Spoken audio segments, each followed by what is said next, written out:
माना हे हिमालयातील भारत आणि तिबेट चीनच्या सीमेवरील शेवटचे भारतीय गाव आहे.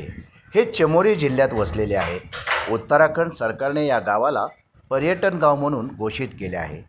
माना गाव हे बद्रीनाथजवळील सर्वोत्तम पर्यटन स्थळांपैकी एक आहे. ते बद्रीनाथ शहरापासून फक्त 3 किलोमीटर अंतरावर आहे.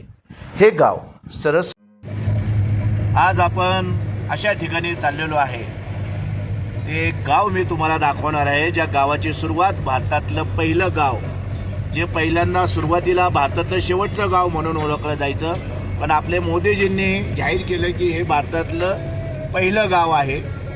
आणि आम्ही आलेलो आहे बद्रीनाथ येथे. बद्रीनाथांचं आत्ता आम्ही दर्शन घेऊन आता मानागाव फिरण्यासाठी चाललेलो आहे. तर आता आपल्याला या मानागावची सफर करून आणणार आहे. शेवटपर्यंत माझ्याबरोबर व्हिडिओमध्ये राहा. बद्रीनाथ मंदिरापासून आपल्याला पुढे जीप मिळतात मानागावाला जायला. हे आता जीपमध्ये आम्ही चाललेलो आहे. 50 रुपये प्रति माणसी. एका जीपमध्ये 10 लोक घेतात. आणि पुढे आपल्याला माना हे 3 किलोमीटरवरती आहे. चला तर आता आपण जाऊया मानाच्या दिशेने. चला आता आपण माना गावात आपला प्रवेश होत आहे. भारतातलं पहिलं गाव माना गावची आता आपण सफर करणार आहोत. या इथून आपल्याला सुरुवात होईल आतमध्ये माना गावाची. चला जाऊया आता माना गावाकडे. उत्तराखंडमधील चमोली येथील भारत चीन सीमेवर असलेले माना हे गाव पूर्वी शेवटचे भारतीय गाव म्हणून ओळखले जात होते, पण आता हे पहिले भारतीय गाव म्हणून ओळखले जाईल.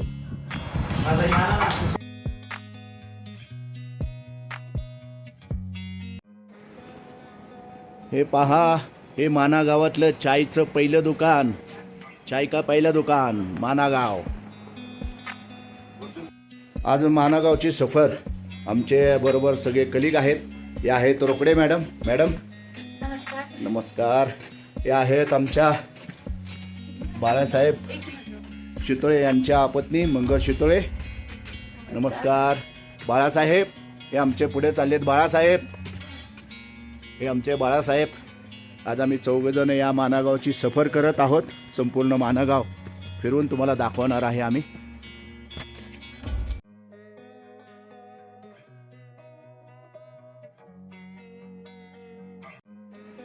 हेच ते मानागाव. याच मानागावातनं पांडव स्वर्ग रोहिणीला गेले होते. सतोपंत जो ट्रेक आहे, तो सतोपंताचा ट्रेक सुद्धा या मानागावातनं चालू होतो. याला सतोपंत ट्रेक आहे. आणि पांडव ज्या ठिकाणावरती स्वर्गारोहिणीला गेले होते तेच हे मानागाव. याला भारतातलं पहिलं आणि भारतातलं शेवटचं असं दोन्ही गाव असं संबोधलं जातं.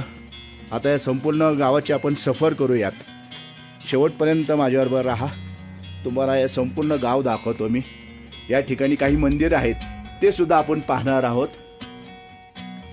या माना गावापासून काय काय आहे, कुठं काय काय ते या बोर्डवरती लिहिलेलं आहे. पहिलं आहे सरस्वती मंदिर आहे, इथं ब्यास गुफा आहे, भीमपूर, वसुधारा, स्वर्गरोहिणी असे ही ठिकाणं आपल्याला या ठिकाणानं पाहायला मिळणार आहेत. या इकडं पुढं गेलं की आपल्याला भीमपूर आहे. बघूया आपल्याला भीमपूर कुठं दिसतोय. तो भीमपूर पण बघूया. महाभारतातले 5 पांडव यांचा या ठिकाणी असलेला आपल्याला या मानागावाशी असलेला त्यांचा संबंध आपल्याला पाहायला मिळतो.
या ठिकाणावरनं पुढं बोसूधारा म्हणून ट्रेक आहे, वॉटरफॉल आहे मोठा.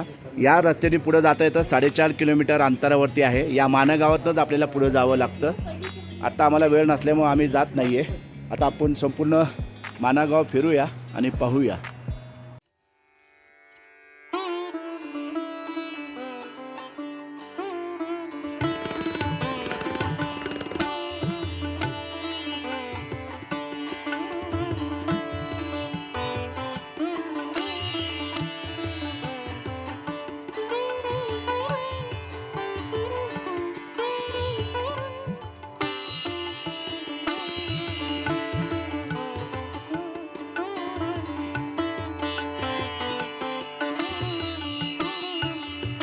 हे पहा, हा आहे स्वर्गरोहिणी मार्ग, जिथून 5 पांडव स्वर्गाच्या दिशेने गेले होते.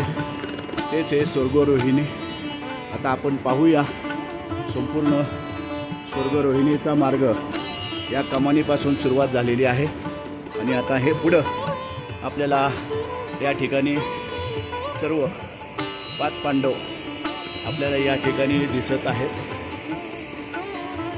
हे पहा, महाभारताच्या शेवटी पांडव आणि द्रौपदी यांनी केलेल्या अंतिम प्रवासाला स्वर्गारोहण असे म्हणतात. श्रीकृष्ण आणि संपूर्ण यदुवंशाच्या निधनानंतर पांडवांनी वैराग्य पत्करून हस्तिनापूरचे राज्य नातवंतांना सोपवले आणि हिमालयाच्या मार्गे स्वर्गाची यात्रा सुरू केली.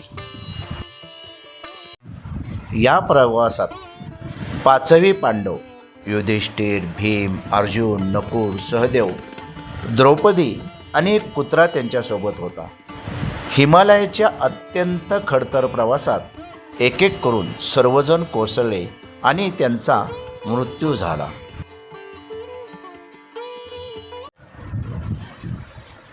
द्रौपदी अर्जुनावर जास्त प्रेम केल्यामुळे सहदेव स्वतःला सर्वात बुद्धिमान समजण्याचा अहंकार, नकुल स्वतःच्या सौंदर्याचा अभिमान, अर्जुन युद्धात सर्वांना शत्रूंना एका दिवसात मारण्याची फुशारकी मारण्यामुळे, भीम अति खाणे आणि आपल्या बराचे प्रदर्शन करणे, युधिष्ठिर आणि कुत्रा. केवळ युधिष्ठिर हे एकमेव होते जे जिवंत आणि सशरीर स्वर्गात पोचले. त्यांच्यासोबत असलेला तो कुत्रा प्रत्यक्ष यमधर्म म्हणजे धर्मराज होता, ज्याने त्यांची परीक्षा घेतली होती.